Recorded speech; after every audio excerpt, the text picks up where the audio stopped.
अभी हम आते हैं तो पृथ्वी देवी हमने कहा वहीं पे रोक के रखी थी, है ना? कहाँ? ब्रह्मा जी के पास, है ना? हमने शुरू वहां से किया था, है ना? फिर मैंने बोला था इस स्टोरी में फिर से वापस आएंगे। तो पृथ्वी जो है वो गाय का रूप बना के कहाँ जाती है? ब्रह्मा जी के पास, है ना?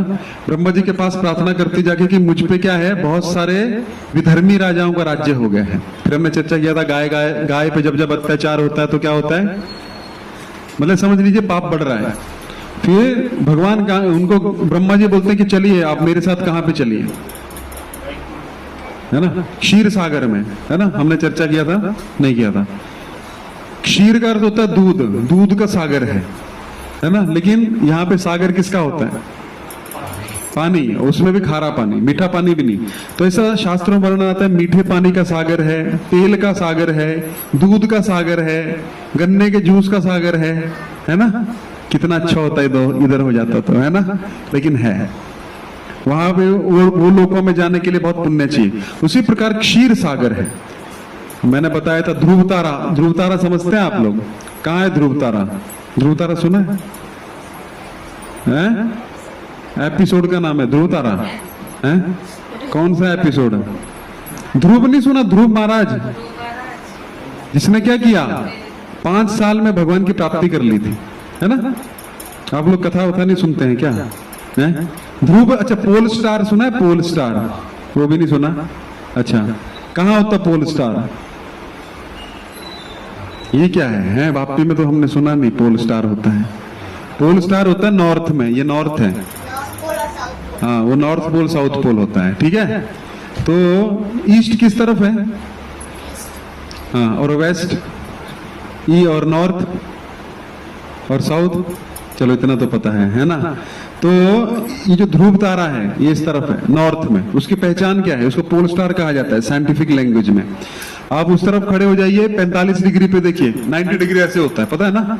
45 मतलब उसका हाफ। तो ऐसे देखेंगे पोल स्टार आपको उधर ही दिखेगा, बाकी सारे तारे घूम जाएंगे। पृथ्वी घूमती है ना, तो सारे तारे क्या होंगे? अभी सप्तऋषि यहाँ पे तो थोड़ी देर बाद वहां चला जाएगा, लेकिन वो पोल स्टार आप अभी देखो, रात को 12 बजे देखो, सुबह 2 बजे देखो, या फिर 4 बजे देखो, उधर ही दिखेगा आपको। वो है पोल स्टार।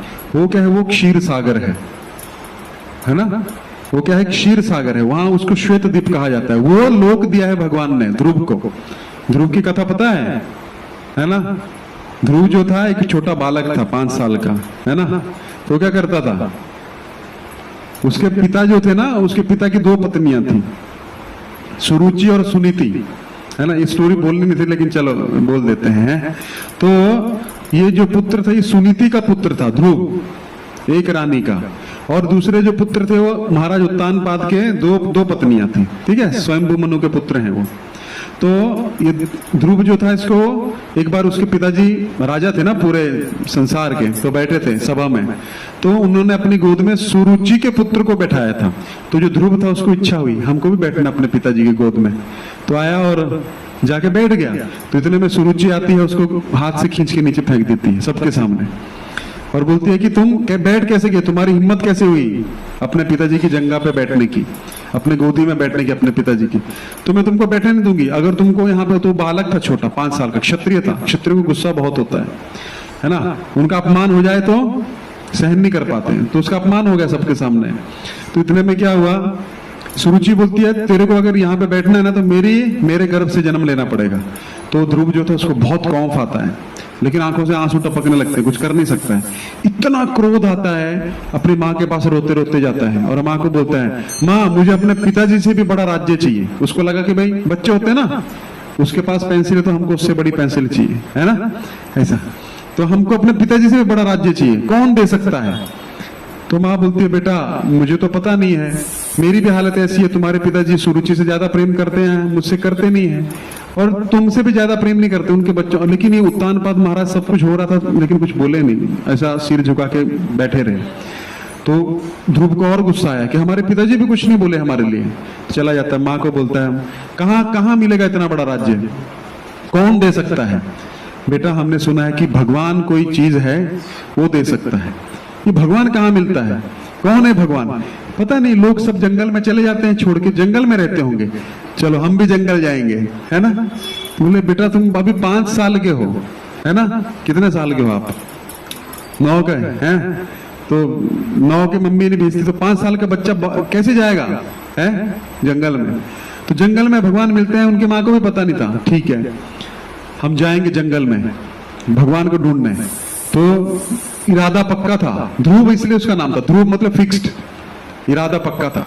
तो बोलते कि हम जाएंगे जंगल में, तो जाने लगे। तो रास्ता तो भगवान सबके हृदय में है ना। भगवान बोलते हैं हम सर्वस्व हृदय सुतिष्ठति अर्जुन, हे अर्जुन मैं सबके हृदय में बैठा हूं। भगवान सब कुछ जानते हैं, आप कौन थे पिछले जन्म में, करोड़ जन्म पहले कौन थे, क्या क्या कर्म किया, भगवान सब कुछ जानते हैं। क्या इच्छा हो रही है वो भी जानते हैं। तुरंत भगवान ने देखा इस बालक के हृदय में हमको प्राप्त करने की इच्छा हुई है। तुरंत नारद जी को बोला जाइए आप इसको गाइड करो। तो नारद जी क्या है, गुरु है। नारद जी जाते हैं, रास्ते में बच्चा मिलता है, जा रहा है, जंगल है, पता नहीं कहाँ है, बस जंगल में जाना है, वहां भगवान मिल जाएंगे, उनसे राज्य लेना है। तो नारद जी बोलते हैं ए बच्चे कहाँ जा रहे हो? हम जा रहे हैं भगवान की प्राप्ति करने। ये भगवान कहाँ मिलेगा? अरे भगवान की प्राप्ति करने? क्या हुआ? हमारे पिताजी ने ऐसे हमारा अपमान कर दिया। अच्छा अपमान कर दिया? कितनी उम्र है तुम्हारी? 5 साल। तो क्या हो गया है? अपमान कर दिया 5 साल? अरे बच्चे तो बहुत कुछ करते रहते हैं, पिताजी माताजी बहुत कुछ बोल देते हैं, तो क्या घर छोड़ के चले जाना है? नहीं नहीं नहीं, बहुत अपमान हुआ, हमको अपने पिताजी से बड़ा राज्य चाहिए। तो घर जाओ, ऐसा नहीं करते हैं, अभी तुम छोटे बच्चे हो, जब बड़े हो जाओगे तो आना फिर जंगल में ना। नहीं, तो ये भगवान कहाँ मिलेंगे बता सकते हो तो बताओ, वरना आप अपना रास्ता देखो। तो नारद जी उनकी परीक्षा ले रहे थे। तो नारद जी ने देखा ये जो बच्चा है इसका इरादा जो है अटल है, ये मानने वाला नहीं है। तो फिर क्या बोला, आपको भगवत प्राप्ति करनी? हाँ करनी है। तो आप क्या करो, भगवान का एक मंत्र देता हूं, क्या? ओम नमो भगवते वासुदेवाय। इसका जप करो और जाओ, फिर बताते हैं सब कुछ, है ना। स्टोरी थोड़ा शॉर्ट में बता रहा हूं। फिर वो जाते हैं, पहले 3 दिन में एक बार खाते थे, फिर वो भी छोड़ दिया। फिर 3 दिन में एक बार पानी पीने लगे, वो भी छोड़ दिया। फिर 3 दिन में एक बार हवा लेते थे, वो भी छोड़ दिया। ऐसे करते करते पत्ते, सूखे पत्ते खाते खाते हवा लेना भी बंद कर दिया। तो क्या हुआ, भगवान का दर्शन उनको हृदय में होने लग पड़ा। 6 महीने में भगवान का सुंदर दर्शन हृदय में, शंख चक्र गदा पद्म लेके परमात्मा रूप में भगवान हृदय में प्रकट हो गए। तो बस उसका दर्शन करने लगे। तो भगवान इतने प्रसन्न हो गए, ये बच्चा जो है इसका इरादा अटल है। भगवान प्रकट हो गए सामने, लेकिन आंख नहीं खोल रहा है। क्यों? अंदर दर्शन हो रहा है ना भगवान का। भगवान बोले ऐसे ये आंख नहीं खोलेगा। तो क्या किए, अंदर से लोप हो गए। तो तुरंत छटपटाया, कहाँ गए भगवान? इतना सुंदर दर्शन हो रहा, देखा तो वही भगवान सामने खड़े हैं। अब वो सुंदर भगवान सामने खड़ा है, तो अभी क्या हो गया, बोलती नहीं निकल रही है। बोलना मतलब इतना सुंदर भगवान का दर्शन किया, उससे बोला ही नहीं जा रहा है। भगवान की स्तुति करना चाहता है, तो भगवान की स्तुति करना चाहता है। भगवान देख रहे हैं कि कुछ बोलना चाह रहा है लेकिन बोल नहीं पा रहा है। तो भगवान क्या करते हैं, अपना शंख जो है उसके गाल पे लगा देते हैं। तो फिर जो स्तुतियां निकलती हैं वो सारी श्रीमद् भागवतम के अंदर है। तो यहाँ से हमको सीखना चाहिए कि कोई भी व्यक्ति भगवान का गुणगान नहीं कर सकता जब तक भगवान का विशेष कृपा नहीं होती है। तो हम कथा बोलते हैं या गुणगान करते हैं, प्रचार करते हैं, तब तक नहीं कर सकते जब तक भगवान का कृपा नहीं। जो भी व्यक्ति जो है, चैतन्य महाप्रभु बोलते हैं तार कृपावन, एक चैतन्य चरितामृत बोलते हैं कि तुम्हार कृपा बिना नहीं तार प्रवर्तन, मतलब कोई भी व्यक्ति जो बिना कृपा के भगवान का गुणगान नहीं कर सकता है। तो जो भी प्रचारक होता है, प्रचार करता है, कथा करता है, प्रचारक का अर्थ खाली व्यासासन पे बैठ के लेक्चर देना नहीं होता। प्रचारक का अर्थ होता है आपने किसी को जन्माष्टमी के लिए इनवाइट किया, किसी को आपने कार्ड दिया, किसी को मुंह से ही बोला अरे आप आइए, वो भी प्रचारक है। जा रहे देखो तारे कहो कृष्ण उपदेश। तो कृष्ण उपदेश जो भी व्यक्ति बोलता है वो साधारण नहीं होता है। तो फिर ध्रुव महाराज बहुत प्रार्थनाएं किए। उसके बाद भगवान बोलते हैं ठीक है बताइए आपने क्यों हमें बुलाया? कुछ नहीं चाहिए। अरे मैं जानता हूं तुम्हारे हृदय में इच्छा थी, अब आप बोल रहे हो कि हमको कुछ नहीं चाहिए। क्यों नहीं चाहिए? प्रभु मैं तो छोटे छोटे जो कांच के टुकड़े होते हैं ना, रंग बिरंगे, बच्चे देखे रंग है ना, रंग बिरंगे टुकड़े होते हैं। आजकल खेलते नहीं उनसे, आजकल मोबाइल में गेम खेलते हैं, है ना। हमारे जमाने में ऐसे कांच के ऐसे चश्मा आता था, उसका टुकड़ा मिल जाए लाल पीला नीला हरा तो बड़े खुश हो जाते थे, है ना। अपना संग्रह कर लेते थे उसको, है ना, हमारा है ये, हम खेलेंगे। तो मैं तो उसके पीछे पड़ा हुआ था, मुझे साक्षात आप हीरा रूप में मणि मिल गए हो, तो मैं उसकी कामना क्यों करूं संसार के भोगों की? भगवान बोलते नहीं, मैं देना चाहता हूं, तुमने मांगा है ना। नहीं प्रभु हमको नहीं चाहिए, हम माया में फंस जाएंगे। भगवान बोलते जो मैं देता हूं वो माया नहीं होती, उसमें कोई फंसता नहीं है। भगवान देखिए लक्ष्मी जो है वो अलग चीज है, अलक्ष्मी एक अलग चीज है। तो जो भगवान देते हैं उसमें फंसता नहीं है। सुदामा को भी यही डर था, क्या हमको मिलेगा तो हम भक्ति भूल जाएंगे, है ना। तो भगवान क्या दिए ना उनको, है ना। तो क्या है, भगवान जो वस्तु देते हैं, जैसे अभी रमाई प्राण प्रभु को इतना अच्छा फ्लैट दिया है दिया है ना।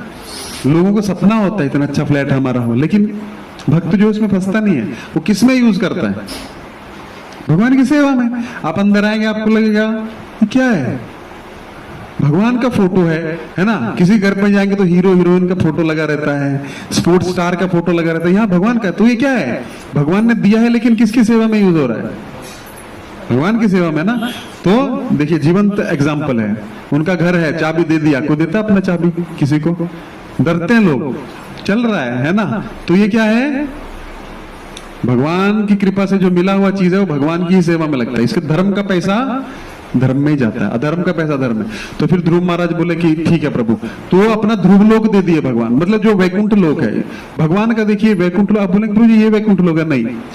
जैसे एम्बेसी होती है ना, अमेरिकन एम्बेसी है मुंबई में, आपको अमेरिका जाना है तो वहां पे इंटरव्यू देना पड़ता है ना, तो भगवान ने अपनी एक एम्बेसी खोली है यहाँ पे। ये वैकुंठ नहीं है, क्षीर सागर में भगवान शयन करते हैं, वहां का एक पार्ट है यहाँ पे थोड़े। और वहां पे भगवान कृष्ण से बलराम आते हैं, बलराम से संकर्षण प्रद्युम्न अनिरुद्ध वासुदेव, पहला चतुर्व्यूह। फिर संकर्षण से फिर से संकर्षण प्रद्युम्न अनिरुद्ध वासुदेव, फिर संकर्षण से वहां महाविष्णु जिनको कारणोदक्षा विष्णु कहते हैं, और फिर उनसे हर एक अंग कूप से, मतलब जो रोम कूप है वहां से एक ब्रह्मांड निकलता है।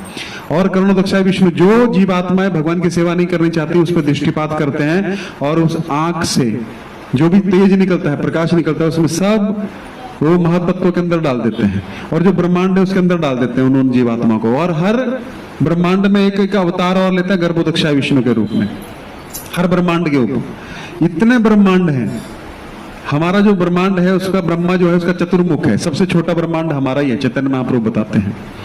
ऐसे अनगिनत ब्रह्मांड है, उसमें अनगिनत जीवात्माएं हैं, और उसमें कारणोदक्षा विष्णु एक एक और विस्तार करके गर्भोदक्षा विष्णु के रूप में जाके लेट जाते हैं, और उनके पसीने से आधा ब्रह्मांड जो है पानी से भर जाता है, पसीने से। उसको बोलते हैं गर्भोदक सागर, ठीक है। उसमें शयन करते हैं, उनकी नाभि से कमल निकलता है हर ब्रह्मांड में, और वहां से एक ब्रह्मा निकलता है। हमारा चतुर्मुख का है, किसी का 16 का है, किसी का 32 का है, किसी का 64 का है, किसी का 1000 2000। एक बार हमारे ब्रह्मा जी को बहुत अहंकार हो गया, तो द्वारिका में गए। तो द्वारिका में तभी कृष्ण लीला चल रही थी, तो जाके बोलते हैं द्वारपालों को, जाओ बोलो ब्रह्मा जी आए हैं। तो कृष्ण समझ गए इनको बहुत अहंकार हो गया। कृष्ण बोलते जाके पूछो कौन से ब्रह्मा जी आए हैं, कौन से ब्रह्मांड के ब्रह्मा जी आए हैं, कौन कितने सिर वाले हैं। तो द्वारपाल आता बोलता है कृष्ण पूछ रहे हैं, द्वारकाधीश पूछ रहे हैं कितने सिर वाले ब्रह्मा। अच्छा हमारे अलावा कोई ब्रह्मा है क्या, बोलो चतुर सिर वाले हैं, है ना। तो बोले भेज दो। जो अंदर जाते हैं तो कमरे में कोई 16 वाला, कोई 64 वाला, कोई 1000 वाला, कोई 2000, कोई 5000, कोई करोड़, कोई अरब वाला। तो ब्रह्मा जी, हमारे ब्रह्मा जी एकदम छोटे कॉकरोच जैसे दिखते हैं उस रूम में। तो उनका अहंकार टूट जाता है, तो उनको पहली बार पता लगता है कि हमसे भी बड़ा कोई है। उसी प्रकार विरजा नदी के उस तरफ आध्यात्मिक जगत है, विरजा नदी के इस तरफ भौतिक जगत है। आध्यात्मिक जगत जो है वो कितना है, 3/4, हम जो है 1/4 है। मतलब 75% जो हमारा एक ब्रह्मांड है, 75% जो स्काई है, स्पिरिचुअल स्काई, वो उस तरफ है। यहाँ पे जितने ब्रह्मांड, हमारा ब्रह्मांड पता नहीं कितने ब्रह्मांड है। आप राई के एक बैग भर के लेके आइए, राई के दाने का, वो गिन लोगे, लेकिन ब्रह्मांड कितने वो कोई नहीं गिन सकता। उसमें सब जीवात्माएं रहती हैं। अब इतनी जीवात्माएं आप यहाँ पे खोदना शुरू करिए, पूरी जिंदगी खोदते रहेंगे ना, तब भी इतनी जीवात्माएं निकलेंगे आप काउंट नहीं कर पाओगे। बैक्टीरिया, वायरस, अर्थवॉर्म, स्नेक, है ना, कॉकरोच, पता नहीं क्या क्या निकलेगा। सोचिए सिर्फ ऐसे खोदते हो तो इस ब्रह्मांड में कितनी जीवात्मा, भगवान सबको जानते हैं, हर ब्रह्मांड की जीवात्मा को भगवान जानते हैं, ये भगवान है। तो गर्भोदक सागर में भगवान लेट जाते हैं, वहां से कमल निकलता है, फिर ब्रह्मा होते हैं, फिर क्रिएशन करते हैं। ऐसे 14 भुवन हमारे हैं, और बाकी ब्रह्मांडों का अलग अलग कैलकुलेशन रहता है। फिर वहां पे हर अणु के अंदर, जो विष्णु क्यों बोलते हैं, है ना, विशति इति विष्णु, हर अणु के अंदर जो है भगवान विष्णु जो है, मतलब विष्णु उनका नाम क्यों पड़ा, वो क्या करते हैं, प्रवेश कर जाते हैं, है ना, वास करते हैं, इसलिए उनका नाम हो जाता है विष्णु, हर अणु के अंदर।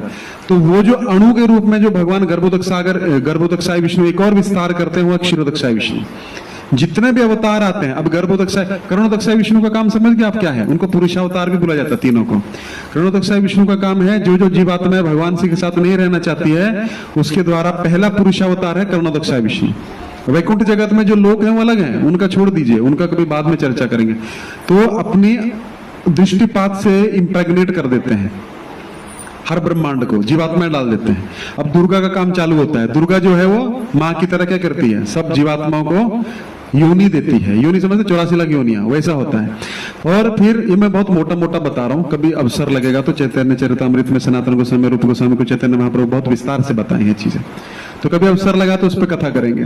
तो गर्भोदक में जाके एक और विस्तार किया करुणोदक्षाई ने, सेकंड पुरुषावतार गर्भोदक्षाई विष्णु, उसमें लेट गए। अब उसमें क्या काम है, जितना वैरायटी देख रहे हो ना संसार में, है ना, एक ही जमीन है, यहाँ नींबू लगाओ, यहाँ करेला लगाओ, यहाँ आम लगाओ, यहाँ पे आप मक्का लगाओ, अलग अलग टेस्ट है कि नहीं है? वो टेस्ट का काम कौन करता है? गर्भोदक्षाय विष्णु। वो लेटे हुए हैं नीचे, तो पृथ्वी में क्या दे रहे हैं, सब लोगों का पालन हो रहा है। और वही नाल पे क्या है, 14 लोग आ जाते हैं, उसके नीचे वो लेट गए हैं।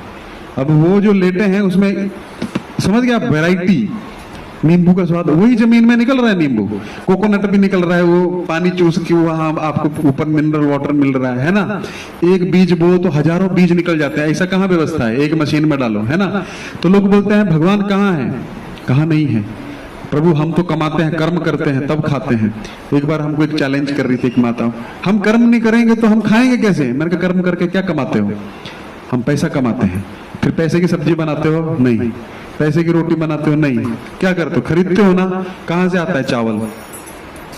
वो तो जमीन से निकलता है ना। मैंने कहा ऐसा फैक्ट्री देखा है, एक चावल का दाना डालो तो इतने दाने निकलते हैं।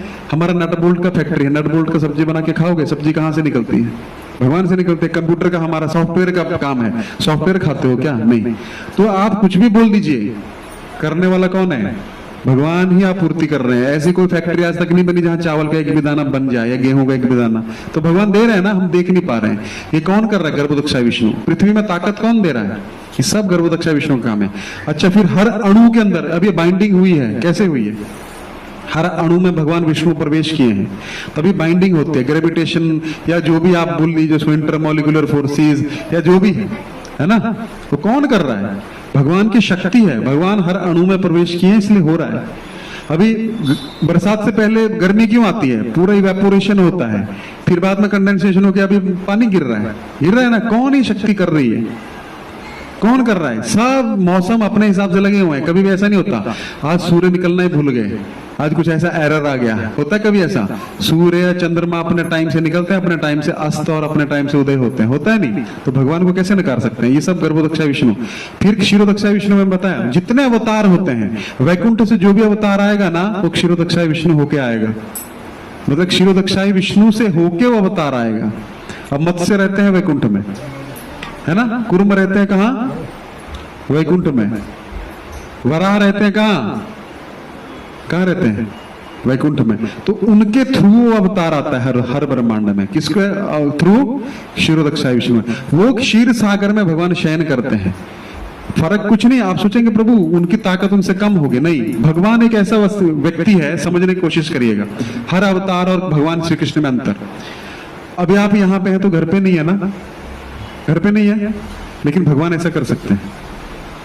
जो भगवान का मूड उनको व्यक्त करना है, भिखारी बनना है, सबसे बड़ा भिखारी कौन है? भगवान वामन देव के रूप में। उनसे बड़ा कोई भिखारी हो सकता है? 3 पग में सब कुछ नाप लिए, है ना। सब कुछ आज तक भिखारी पैदा हुआ, कितना ले लेगा? 1 करोड़ 2 करोड़ 5 करोड़ मांग मांग के भी एक देश ले लेगा, लेकिन इतना बड़ा भिखारी हुआ नहीं। तो सुप्रीम भिखारी कौन है? भगवान वामन देव के रूप में। और सुप्रीम एंगर किसके पास है? नरसिंह देव के पास। उनसे ज्यादा गुस्सा को कर सकता है? सुप्रीम प्रेम कौन कर सकता है? भगवान श्री कृष्ण, है ना। सुप्रीम मर्यादा कौन कर सकता है? भगवान राम, है ना। सुप्रीम मतलब भगवान का। अभी देखिए भगवान ने शुक्र का रूप लिया। शुक्र सुअर होता है, सुअर को आप पूजा करेंगे उसकी। भगवान ने वो अवतार लिया, किसके लिए? पृथ्वी को हिरणाक्ष नीचे लेके गया तो उठाया। अब भगवान परफेक्ट अरेंजमेंट, उठाएंगे कैसे? ऐसे भी उठा के लेके आ सकते थे, लेकिन उसमें मजा नहीं आएगा। तो शुक्र जी का मुंह ऐसा होता है ना, और ऐसे भी होता है। क्या होता है उसका? दांत जैसे निकले होते हैं ना, उसमें उठा लिया बढ़िया परफेक्शन के साथ में। तो भगवान की जो लीलाएं हैं ना वो परफेक्ट होती हैं। तो भगवान क्या करते हैं, अब ये भौतिक जगत चलाना है तो भगवान उसमें खुद नहीं आते हैं, विस्तार कर दिया आगे। उसका मूड है, जो भी मूड है, मान लीजिए आपका सुख का मूड है तो आप ही हो ना, बाद में आप ही दुखी हो जाओगे, मान लीजिए फ्रस्ट्रेट हो गए। तो भगवान हर अवतार जो है अपना वो ले लेते हैं, वो परमानेंट होता है, हर मूड का अवतार हो जाता है भगवान का। मान लीजिए अभी सेवा करनी है तो बलराम जी को कर दिया है ना, कि हम तो एंजॉयमेंट करेंगे, आप हमारा सेवा का देखो। तो बलराम जी क्या बन जाते हैं, बलराम जयंती भी आ रही है, बलराम भगवान के बेड बन जाएंगे, भगवान का अम्ब्रेला बन जाएंगे, भगवान का जूता बन जाएंगे, भगवान का धाम बन जाएंगे, भगवान का आभूषण बन जाएंगे, जो चाहिए बन जाएंगे। तो ये क्या किया, एक विस्तार कर दिया। अब ऐसा नहीं वो काम भगवान को देखना पड़ रहा है, वो कर दिया, वो परमानेंट हो गया। उसी प्रकार हर अवतार में, मैंने बोला ना वामन में आना है अभी, तो एक अवतार कर दिया, वो काम करता रहेगा।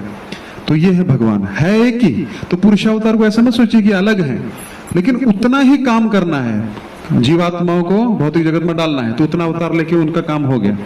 गर्भोदक्षाई विष्णु का काम है लेट जाना, उनका काम उतना है। क्षीरोदक्षाई विष्णु का काम है उतना, पालन पोषण। तो क्या करना है, पुरुषावतार क्या है, आप घर में पिता के रूप में हो, लेकिन ऑफिस में हो तो पिता नहीं, घर पे नहीं हो ना, भगवान वो काम कर सकते हैं।